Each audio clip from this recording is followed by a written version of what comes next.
The universe never intended for these two great oceans to unite. For millions of years, the Isthmus of Panama stood as a 26-meter-high wall, forcing every ship in the world to make a suicidal 13,000-kilometer journey through deadly storms off Cape Horn. But in the early 20th century, humans decided to stop compromising with geography. They didn't just build a road, they mutilated a continent. A project so ambitious that it destroyed the French business empire, killed tens of thousands of workers, and gave birth to a new nation through a military-backed coup. This wasn't just a waterway. It was a man-made wound that became the lifeblood of global trade. Welcome to the story of the Panama Canal, a giant machine that transferred the weight of the planet from one ocean to the other.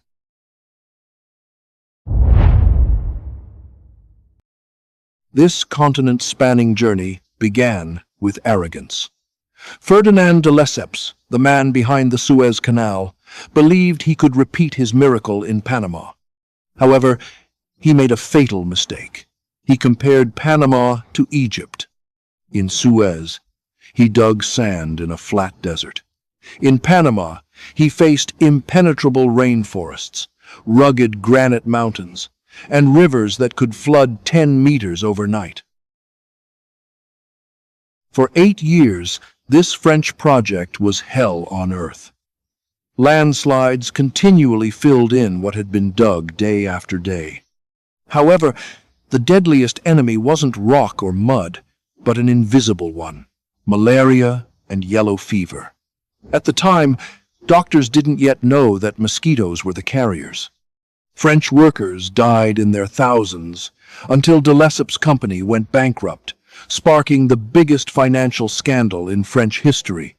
The project was left as a mass graveyard of rusting steam engines in the jungle, as if nature had won the first battle.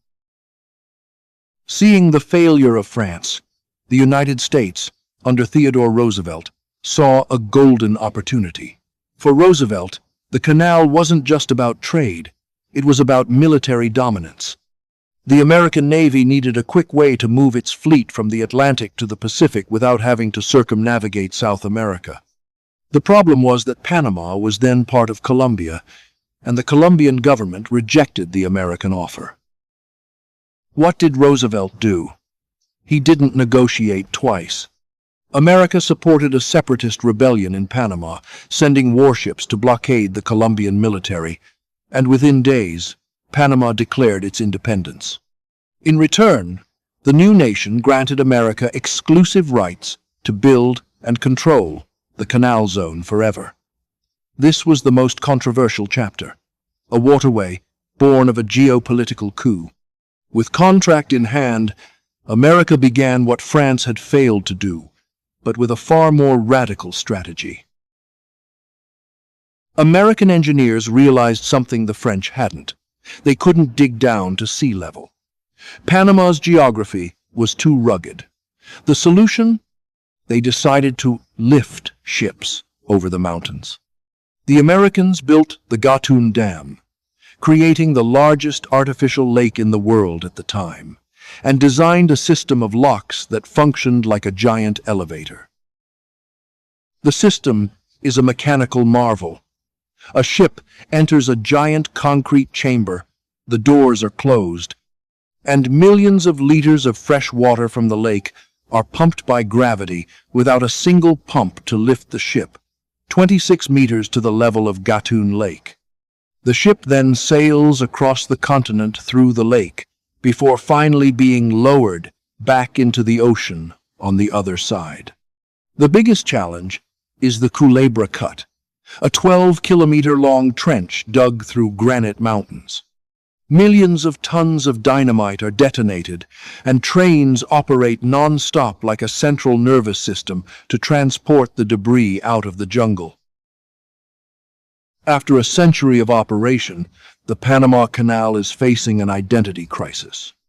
Modern container ships, post-Panamax, are becoming too large to pass through the original locks, built in 1914. To prevent the canal from becoming a decrepit history museum, a massive expansion project began and was completed in 2016. New, wider, and deeper locks were built, allowing giant ships carrying thousands of containers to pass through. However, the canal's greatest challenge is no longer the size of the ships, but rather climate change. The Panama Canal is a freshwater guzzling machine. Each time a ship passes through, approximately 200 million liters of fresh water from Gatun Lake is released into the sea to operate the locks. When droughts strike, the lake's levels drop, and the number of ships allowed to pass through must be drastically reduced. Today, Panama stands at a crossroads, either becoming a global logistics hub or falling victim to the ecosystem it once sought to conquer. The transfer of control from the United States to Panama in 1999 marked a new chapter in sovereignty. But managing this lifeblood of the world is a daunting task amidst global climate uncertainty.